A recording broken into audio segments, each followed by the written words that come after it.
तो भाई अभी तक जो हमने पढ़ रखा था area of triangle, section formula, distance formula पढ़ रखा है और सेंट्रोइड पढ़ रखा है।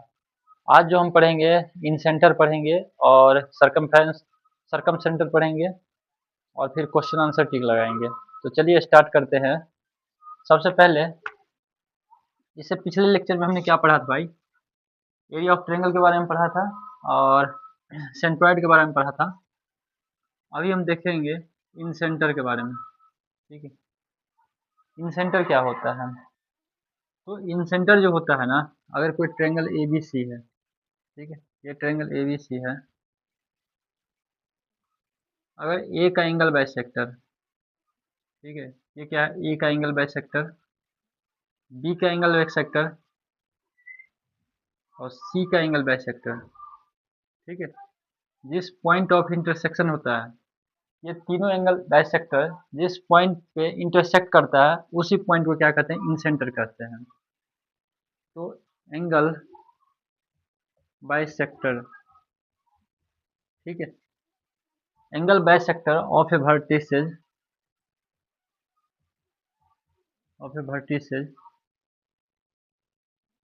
जिस पॉइंट पे इंटरसेक्ट करता है, पॉइंट ऑफ इंटरसेक्शन, ठीक है, जिस पॉइंट पे इंटरसेक्ट करेगा उसी को क्या कहते हैं? इन सेंटर कहते हैं। ठीक है भाई, अब इन सेंटर तो हमको समझ में आ गया कि इन सेंटर है क्या। बाकी ज्योमेट्री में हम और भी इसको अच्छे से डिस्क्राइब करेंगे। अभी तो कोऑर्डिनेट निकालते हैं, तो उसमें जितना जरूरत है उतना हम बताते जा रहे हैं आपको। अब ए से एंगल बाइसेक्टर तो पता ही है ना। अगर कोई एंगल है 60 डिग्री, तो एंगल बाइसेक्टर क्या करेगा? हाफ हाफ 30 डिग्री और 30 डिग्री में बाइसेक्ट करेगा। अगर ये कोई एंगल है 60 डिग्री का है, तो एंगल बाइसेक्टर क्या करेगा? इसको 30 डिग्री 30 इक्वल में डिवाइड करेगा। तो एंगल बाइसेक्टर समझ में आ गया। और एंगल बाइसेक्टर तीनों वर्टिसेस से हम अगर तीनों वर्टिसेस से एंगल बाइसेक्टर खींचते हैं और जिस पॉइंट पे तीनों एंगल बाइसेक्टर इंटरसेक्ट करता है उसी पॉइंट को क्या कहते हैं? इन सेंटर कहते हैं। ठीक है, अब जो समझने वाली बात है, पहला पॉइंट क्या समझना है इसमें कि पूछता है अगर ए के सामने वाले साइड का लेंथ अगर मान लीजिए ए है, ठीक है, बी के सामने वाला साइड का लेंथ अगर स्मॉल बी से मैंने रिप्रेजेंट किया है और सी के सामने वाला लेंथ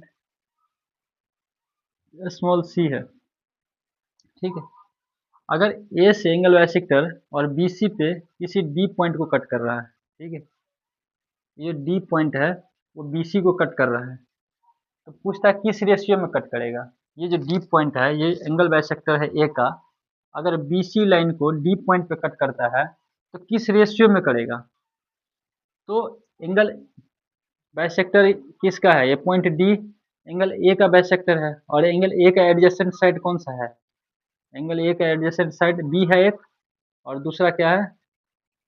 ये ए सी है और ए बी है। ठीक है, तो इसको किस रेशियो में डिवाइड करेगा? इसके एडजेसेंट साइड का जो लेंथ होगा उसी रेशियो में करेगा। ए का एडजेसेंट साइड का रेशियो जिस साइड का जो लेंथ होगा उस रेशियो में बी डी और सी डी को डिवाइड करेगा। अगर मैं B D ratio C D लिखूँ तो क्या लिखूंगा? एडजेसेंट इसका ए बी का ये यहाँ पे सी हो जाएगा और एडजेसेंट साइड ए सी का बी लेंथ है तो इसका बी हो जाएगा। तो मतलब सी रेशियो बी में डिवाइड करेगा। ठीक है, तो एक पॉइंट तो आपका ये हो गया जो हमको अभी कोऑर्डिनेट निकालने के लिए जरूरत पड़ेगा।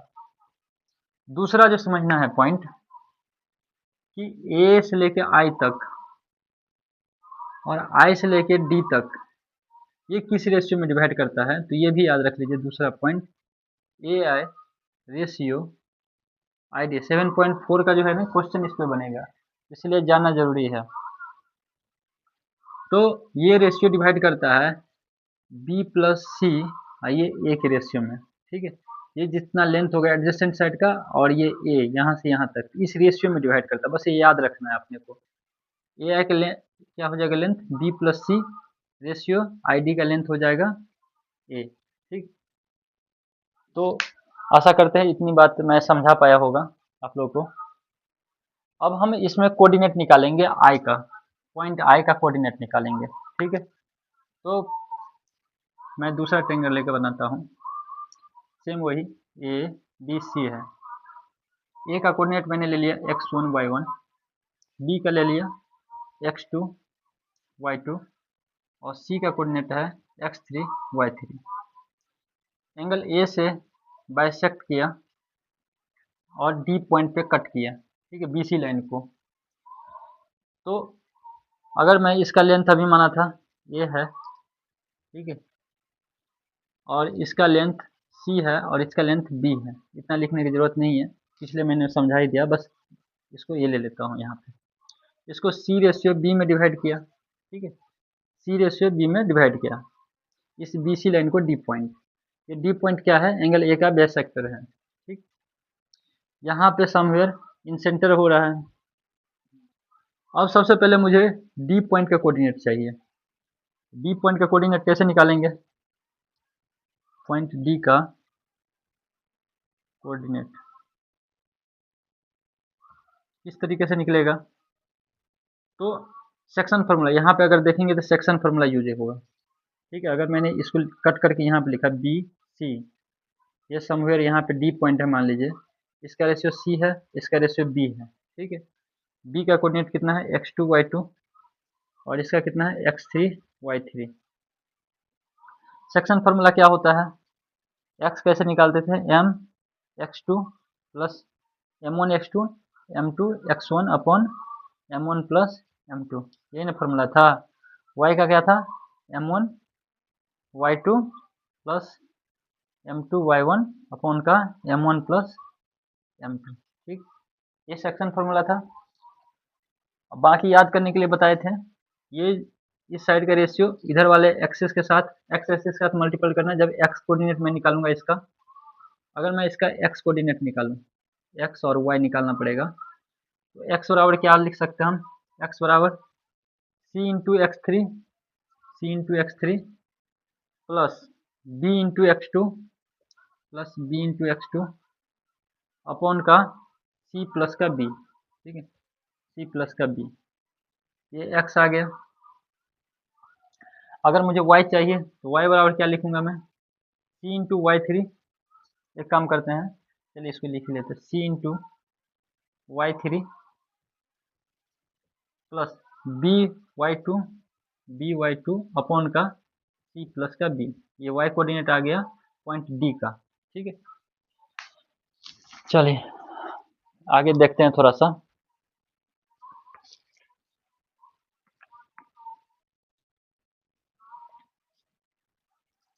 और यहाँ पे आ जाइए, D का हमको कोऑर्डिनेट आ गया। D का कोऑर्डिनेट कितना आया, एक तो आया C X three plus B X two upon का सी प्लस का बी, दूसरा आ गया C Y three plus B Y two upon का सी प्लस का बी। ये आया डी का कोऑर्डिनेट। अगर मुझे आई चाहिए तो अभी थोड़ी देर पहले हमने बताया, जब ये पॉइंट लिखा रहा था तो क्या बताया था, इसका रेशियो जो होगा सी प्लस बी अपॉन ए के रेशियो में ब्रेक डाउन करेगा। ठीक है, ये पॉइंट जो आई होगा ये ए डी लेंथ को सी प्लस बी रेशियो ए में डिवाइड करेगा। ठीक है, अगर मुझे आई का क्या चाहिए, कोऑर्डिनेट चाहिए, ये आई क्या है, इन सेंटर है, इसी का मुझे कोऑर्डिनेट चाहिए, तो हम क्या लिखेंगे, पॉइंट आई का कोऑर्डिनेट। ठीक, अगर इसको देखें तो यहाँ पे भी हम सेक्शन फार्मूला यूज कर सकते हैं। अगर ये ए है और ये क्या है, डी है, और समवेयर यहाँ पे मान लो आई है, ए का कोऑर्डिनेट कितना है x1 y1 और डी का कोऑर्डिनेट कितना आया अभी C X three plus B X two upon का सी प्लस का बी। एक ये है, दूसरा क्या है, दूसरा है C Y three Y coordinate plus B Y two upon का सी प्लस का बी। ठीक है, अब मुझे इसका निकालना है। ठीक है, अगर मैं इसको ऐसे तो एक्स और वाई यहाँ पे ले लिया हूँ, एक्स वन वाई वन भी ले लिया हूँ, लेकिन कोऑर्डिनेट निकालने के लिए हम फिर से एक्स और वाई लेके चलते हैं, कोई दिक्कत वाली बात नहीं है, क्योंकि हम कोऑर्डिनेट ही फाइंड आउट कर रहे हैं। तो मान लीजिए इसका तो दो एक्सिस होगा, एक एक्स होगा एक वाई एक्सिस होगा, एक्स एक्सिस इसका भी होगा, एक वाई एक्सिस इसका भी होगा। एक्स एक्सिस जब इन सेंटर का एक्स कोऑर्डिनेट हम निकालेंगे तो क्या हो जाएगा, अब इसकी लेंथ कितना होगा, ए से लेकर आई तक लेंथ कितना है, सी प्लस का बी, आई से लेकर डी तक का लेंथ कितना है, ए, इसका लेंथ ये है, मतलब बी प्लस सी रेशियो में इंटू ए रेशियो में डिवाइड करेगा, ये मैंने पहले ही बात पढ़ चुके हैं, थोड़ी देर पहले ही डिस्कशन कर चुके हैं। चलिए ये फिर से section formula m1 plus x2 section formula हम यूज करेंगे, तो c प्लस बी इंटू का C X three plus P X two upon का e प्लस का b, ये एक हो गया। अब इसको निकालेंगे a से, a को x1 से साथ मल्टीप्लाई करेंगे, a x1 अपॉन में क्या हो जाएगा, अपॉन में a plus B plus C, a plus B plus C, ठीक है, यहाँ तक कोई दिक्कत नहीं। अब c प्लस बी से c plus B cancel out हो गया, अपने पास अगर इसको सही तरीके से लिखेंगे तो क्या लिख सकते हैं, A X one plus B X two plus C X three upon का A plus B plus C, और ये अपना एक्स कोऑर्डिनेट निकालने का हो गया, ठीक है। इन सेंटर का जब इन सेंटर पूछे तो उसका एक्स कोऑर्डिनेट ये फॉर्मूला आ जाएगा, ये जो सम होगा x one x two x three और लेंथ का सम, इस तरह से ए एक्स वन, ठीक है, plus B X two plus C X three upon का A plus B plus C. तो ये जब एक क्वेश्चन भी है 7.4 में, शायद पांचवा या छठा क्वेश्चन है, जब इसको सोल्व करेंगे तो पांचवा क्वेश्चन होगा शायद, तो उसमें और भी क्लियर हो जाएगा जब क्वेश्चन एक बनाएंगे तो, ठीक है।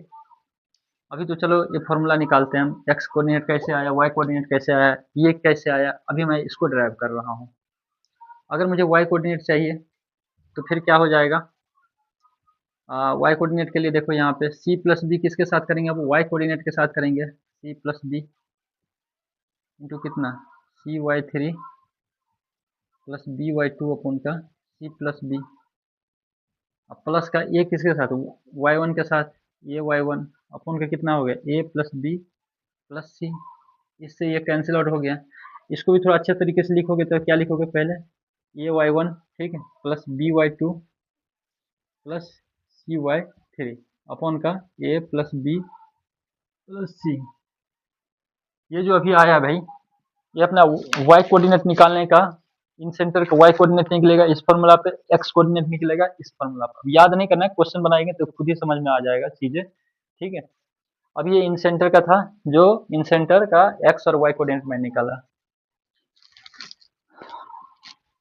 चलिए भाई, अब जो हम देखेंगे ना यार, वो है हमारा सरकम सेंटर, ठीक है।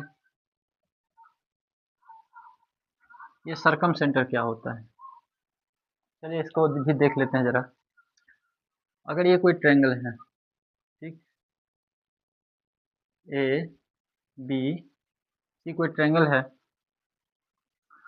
अब सरकम सेंटर बनता कैसे है, मान लीजिए कोई एक साइड है, ठीक है, बी सी। अब बी सी का मैं अगर बोलूँ परपेंडिकुलर, ठीक है, साइड बाय सेक्टर करने के लिए, तो परपेंडिकुलर साइड बाय सेक्टर का मतलब क्या हुआ, इसका मिड पॉइंट समवेयर यहाँ पे मैंने मान लिया डी है, ठीक है। अब यहाँ से मैंने एक परपेंडिकुलर लिया, ठीक है, तो ये डी पॉइंट जो हो गया, बी सी का क्या हो गया, मिड पॉइंट है, क्या है, mid point of B C, जो क्या कर रहा है, बी सी को बाइसेक्ट कर रहा है। अगर इसको इस तरह से देखें तो मतलब दो भागों में बांट रहा है, बराबर भागों में। बाइसेक्ट का मतलब क्या होता है, इक्वी डिस्टेंस होता है, इक्वी डिस्टेंस है। इक्वी डिस्टेंस का मतलब समझ में आ रहा है, बी डी से जितना तक लेंथ होगा सेम लेंथ क्या होगा, सी डी का होगा, ठीक है। तो ये अगर फंडा समझ में आ गया तो इसी सरकम सेंटर हम समझ लेंगे इसी द्वारा। अगर BC से हम एक परपेंडिकुलर साइड बाइसेक्टर ड्रॉ किया, ठीक है, इसी तरह मैं यहाँ से इस मिड पॉइंट से इसको D नाम दे दिया, इसको मान लीजिए E नाम दे दिया, यहाँ से परपेंडिकुलर साइड बाइसेक्टर ड्रॉ किया, और इस पॉइंट एफ से यहाँ से मैंने अगर परपेंडिकुलर साइड बाइसेक्टर ड्रॉ किया, ठीक है, तो जिस पॉइंट पे इंटरसेक्शन करता है, ये तीनों बाइसेक्टर है, परपेंडिकुलर साइड बाइसेक्टर जिस पॉइंट पे ठीक है पर इंटरसेक्ट करेगा या इंटरसेक्शन होगा, उस पॉइंट को क्या कहते हैं, सरकम सेंटर कहते हैं। एस द्वारा रिप्रेजेंट करते हैं, इसको सरकम सेंटर कहते हैं। सरकम सेंटर क्यों कहते हैं, क्योंकि इस सेंटर से अगर मैं एक सर्कल खींचना चाहूँ, ठीक है, तो मैं इस ट्रायंगल के ऊपर में एक सर्कल खींच सकता हूँ, जिसका सेंटर क्या होगा, ये मिड पॉइंट होगा, ठीक है। तो बाकी तो ये थोड़ा सा मैंने समझाया सरकम सेंटर क्या है। अभी अपने को इसका कोऑर्डिनेट एक्सिस फाइंड आउट करना रहेगा। तो चलिए इसका कोऑर्डिनेट एक्सिस कैसे निकालेंगे ये जरा देखिए। अगर सरकम सेंटर थोड़ा सा समझ में आ गया होगा तो ये कुछ ज्योमेट्री का पार्ट था जिसको समझना बहुत ही जरूरी था, ठीक है।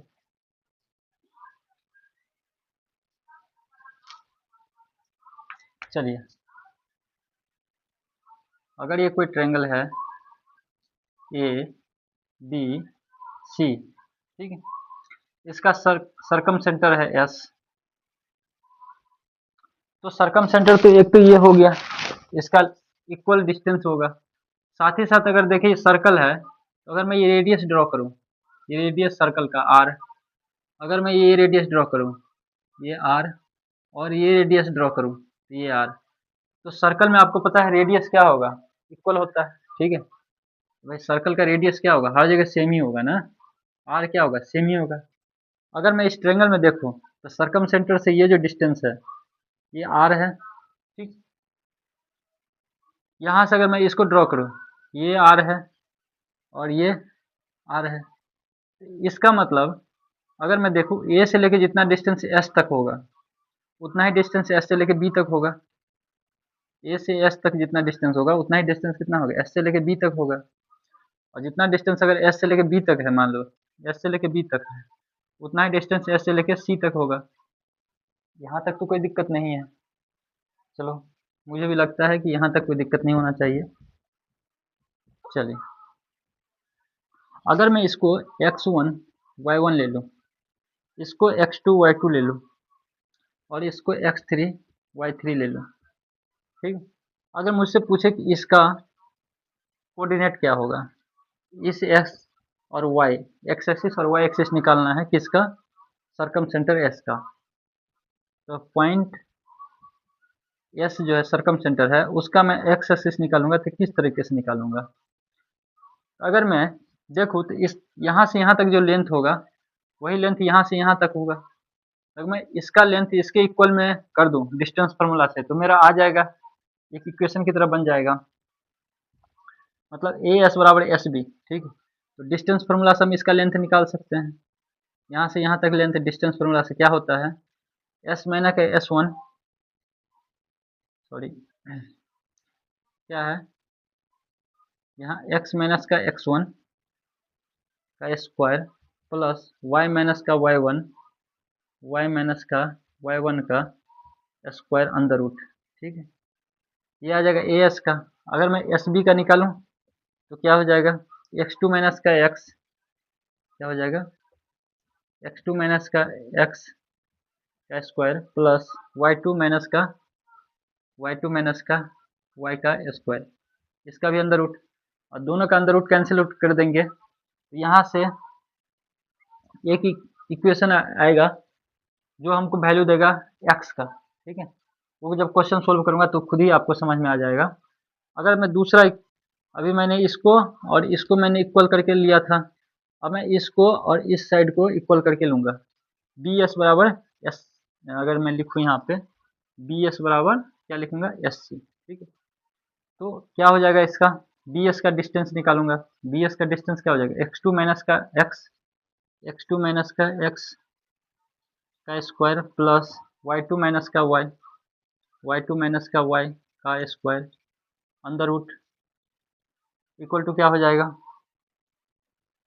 देखो अब इसका क्या हो जाएगा, x3 माइनस का x3 माइनस का x का स्क्वायर प्लस y3 माइनस का y का स्क्वायर।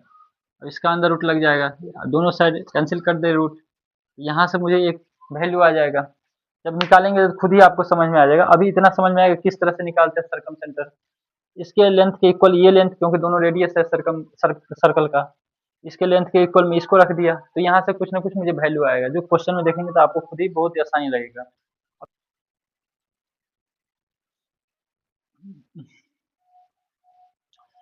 तो हेलो भाई, अभी अपने पास मैंने एक्सरसाइज 7.3 का मैंने 3 क्वेश्चन लिया, पहला, दूसरा, तीसरा। चलिए इन तीनों क्वेश्चन को हम सोल्व करते हैं और कोशिश करते हैं कि आपको मैं बेस्ट से बेस्ट सॉल्यूशन कर सकूं, क्वेश्चन को अच्छे से अच्छे तरीके से सोल्व कर सकूं, और जितना भी शॉर्ट मेथड है उसको भी यूज कर सकूं, क्योंकि ये सीबीएसई पैटर्न में ऑलरेडी इसको हटा दिया गया है। तो ये जो भी बच्चा पढ़ रहा होगा उसका तो कहीं न कहीं दूर तक ही नज़रिया होगा पढ़ने का, इसीलिए वो पढ़ रहा होगा इस चैप्टर को।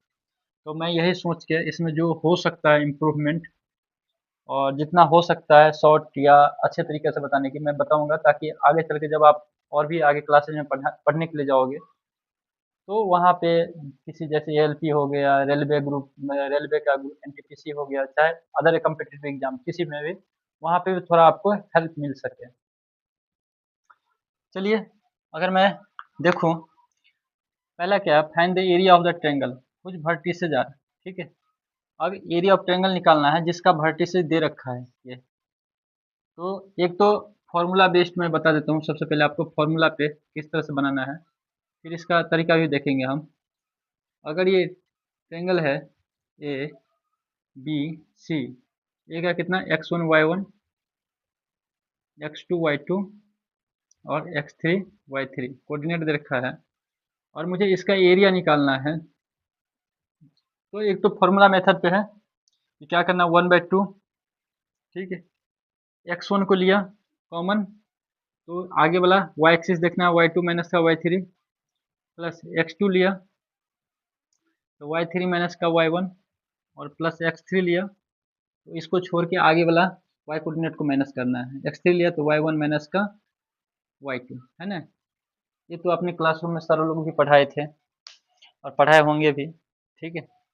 कि जैसे मैंने x1 ले लिया तो इसको इस कोऑर्डिनेट एक्सिस को छोड़ देना है, इसके आगे वाला y को लेना है, y2 माइनस का y3। अगर मैं x2 कॉमन ले रहा हूँ, x2 वाले इसको b कोऑर्डिनेट को छोड़ना है, इसके आगे वाला y3 माइनस का y1 करना है, और x3 मैंने लिया तो इसको छोड़ देना है, y1 माइनस का y2 करना है, बस और कुछ नहीं था, ठीक। तो 1/2 x1 कितना है यहाँ पे, अगर x1 की वैल्यू देखें तो 2 है x1, ये है x2 और ये है x3, ये है अपना y1, ये है y2 और ये है अपना y3, ठीक है। अगर मैं x1 लिखूँ तो क्या लिखूँगा, 2, y2 माइनस y3 कितना हो जाएगा, y2 यहाँ 0 है, y3 कितना माइनस का 4 है, तो 0 माइनस माइनस का 4 प्लस का x2 कितना आ गया, माइनस का 1, y3 कितना आ जाएगा, माइनस का 4 माइनस का 1 3, y1 3 है तो माइनस का 4 माइनस का 3 प्लस x3 कितना है 2, y1 कितना है, y1 हो गया 3 और y2 हो गया 0, 3 माइनस का 0। अब इसको सिंप्लीफाई कर लीजिए तो 1/2, अब 0 माइनस माइनस प्लस, 4 दूनी 8, प्लस माइनस माइनस, और ये 4 और 3 7, ठीक है। और 7 हो गया, और 7 और माइनस माइनस क्या हो जाएगा प्लस, इसको प्लस का 7 लिख सकते हैं, और 3 दूनी 6, 3 2 6, ये 8 7 15, 6 कितना हो गया 21/2, इसका एरिया आया। तो एक तो ये तरीका था जो मैंने फॉर्मूला पे डायरेक्ट रख के आपने निकाल दिया। अब मैं जो तरीका बता रहा हूँ वो तरीका जनरल कंप्रेशन में खास करके यूज किया जाता है कोऑर्डिनेट निकालने के लिए, एरिया निकालने के लिए, और मैं सारे क्वेश्चन उसी पे बनाऊंगा क्योंकि वो आसान भी है और आसानी से बन भी जाता है और सीखने में भी आसान है, और लगभग लगभग सभी बुक में जो कंपटीशन की तैयारी करते हैं वो बच्चे तैयारी करते हैं। तो अभी तो नहीं बोलूँगा आप लोग, लेकिन बता देता हूँ क्योंकि ये ज़्यादा दिमाग वाला चीज़ तो है नहीं, छोटा सा है, तो समझ में आ जाएगा। ठीक है, ताकि अभी से आपका थोड़ा सा बन जाएगा बेस। देखो इसको लिखना है 2 और 3, इसको लिखना है -1 और 0, इसको लिखना है 2 और -4। ठीक है, लिख लिया इस तरीके से, जो जैसे था वैसे लिख लिया। और ये 2 3 जो है इसको एक बार और रिपीट करके लिखना है, 2 3। ठीक है, अब 1/2 कर लेना है। अब x वाले को मल्टीपल कर दो इस तरीके से, लगा दो चेन। तो 2 को 0 के साथ किया 0 आ गया, 1 को 4 के साथ किया तो माइनस माइनस क्या हो गया प्लस, प्लस का कितना 4, 3 दूनी कितना 6। ठीक, एक तो ये आ गया। अब प्लस, अब दूसरा इसको कर लो y कोऑर्डिनेट को, सॉरी इसमें माइनस हो जाएगा, प्लस नहीं होता है, माइनस माइनस y1 माइनस में चलता है ना, x माइनस y चलेगा ना, y2 तो -3 1 जा कितना हो जाएगा माइनस का 3, 3 2 जा सॉरी 0 2 जा प्लस का 0, 4 दूना 8 माइनस का 8। ठीक है, 2 4 करोगे तो अपने खुद ही प्रैक्टिस हो जाएगा। 1/2, 6 4 ये कितना 10 हो गया, माइनस माइनस प्लस का 3 और माइनस माइनस प्लस का 8। ठीक है, तो 8 3 11 10 21/2। तो आप ऐसे निकालो तो पर भी 21/2, और इस तरह के फॉर्मूला पे निकालो तो पर ही वही आंसर आना है। ठीक है, तो ये ऐसे भी एडवांस चैप्टर है तो एडवांस तरीके से ही बनाए तो बेहतर है, तो हम कोशिश कर रहे हैं थोड़ा सा इसमें लाने की, ज़्यादा वो है नहीं। तो पहला का आंसर इस तरीके से आ जाएगा आपका।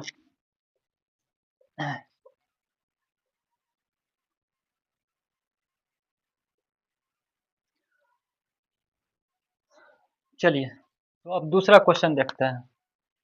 दूसरा क्वेश्चन कितना है, इसको भी इस तरीके से लिख दो, -5 अपॉन का -1, 3 माइनस का 5, 5 और 2 लिख दो। ठीक है, और ये जो है इसको एक बार और रिपीट कर दो, -5 -1। ठीक है, 1/2 कर देना और इस तरीके से मल्टीपल कर देना, 5 25 प्लस का कितना हो गया 25, प्लस ऐसे लिखो ना लिखो कोई बात नहीं, 3 दूना 6 और माइनस का 5। तो एक तो ये आ गया अपना। दूसरा, इसको इस तरीके से मल्टीप्लाई कर दो, माइनस का 3 25 माइनस का 25 आ गया और माइनस का 10 आ गया। ठीक है, तो 1/2, 25 का कितना हो गया 31, और 25 से 31 में से 5 गया तो कितना आ गया, 31 में से 5 गया तो कितना होगा भाई 26 होगा। ठीक है, इस सभी को जोड़ दो, 25 10 35 और 35 3 38 हो गया, तो माइनस का 38 माइनस माइनस प्लस का 38 हो जाएगा। ठीक है, क्योंकि सभी को जोड़ के माइनस आया, माइनस माइनस प्लस हो गया, तो 38 + 26 ये कितना 64 हो जाएगा। अच्छा 3 2 64 बटे कितना 2, काटोगे तो कितना आएगा 32। ठीक है, तो देखो आप फॉर्मूला पे भी निकालना तो वही आंसर आना है। ठीक है, तो 2 4 और करोगे तो और भी प्रैक्टिस हो जाएगा आपको।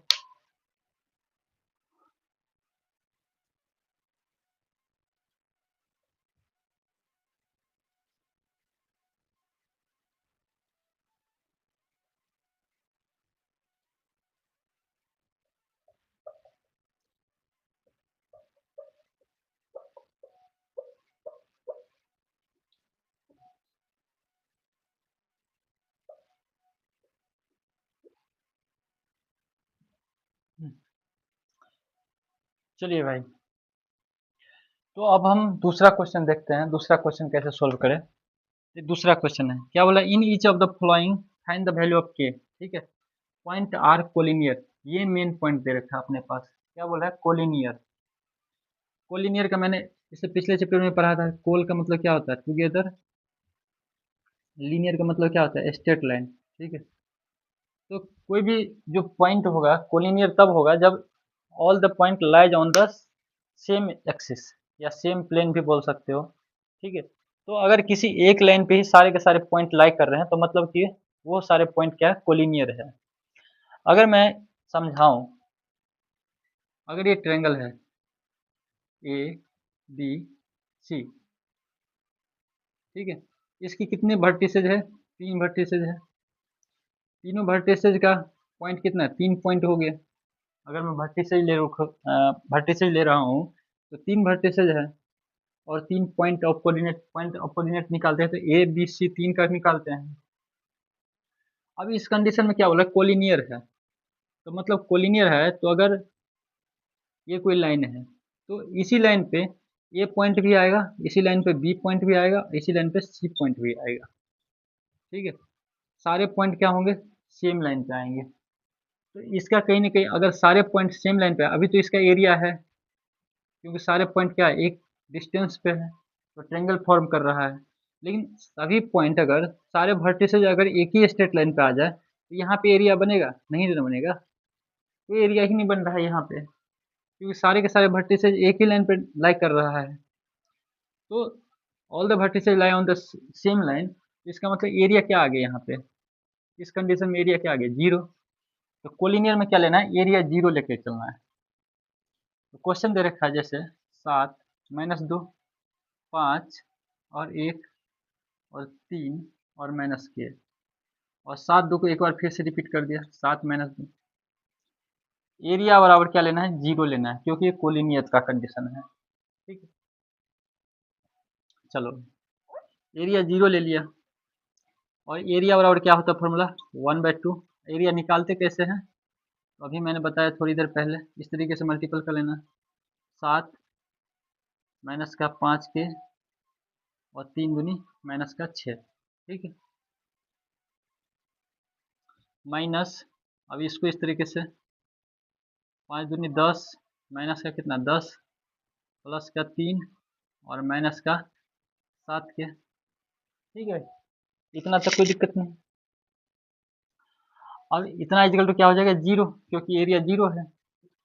दो अगर इधर मल्टीपल डिवाइड में था, इधर के मल्टीपल जीरो के साथ जीरो आ गया, इधर क्या हो गया, 7 में से 6 गया तो 1 रह गया, तो 1 माइनस का क्या आ गया, 5k आ गया ये, माइनस ये कितना आएगा, 10 में से 3 गया तो माइनस का 7, माइनस का कितना आ गया, 7k आ गया। इसको और लिखोगे क्या लिखोगे, 1 माइनस का 5k, माइनस माइनस कितना प्लस का 7, माइनस माइनस कितना प्लस का 7k। और सोल्व करोगे तो 7 और ये कितना 8 हो गया, और 7 में से 5 गया तो 2 हो गया। इसको क्या लिखोगे, जीरो बराबर 7 और 1 8, और 7 में से 5 गया तो कितना, 7 में से 5 गया तो 2, प्लस का कितना 2k क्योंकि प्लस का साइन ज़्यादा है।